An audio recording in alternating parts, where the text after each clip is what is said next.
Okay, so part one of this question says that we're supposed to find the productivity as measured per units of output of as units of output per dollar of input in the course of three periods.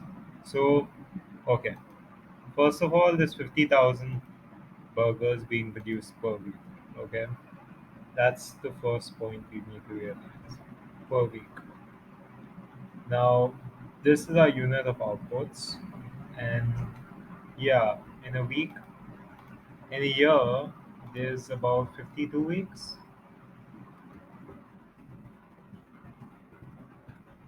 and yeah, so if we're considering the total amount of outputs in a year, we have 50,000.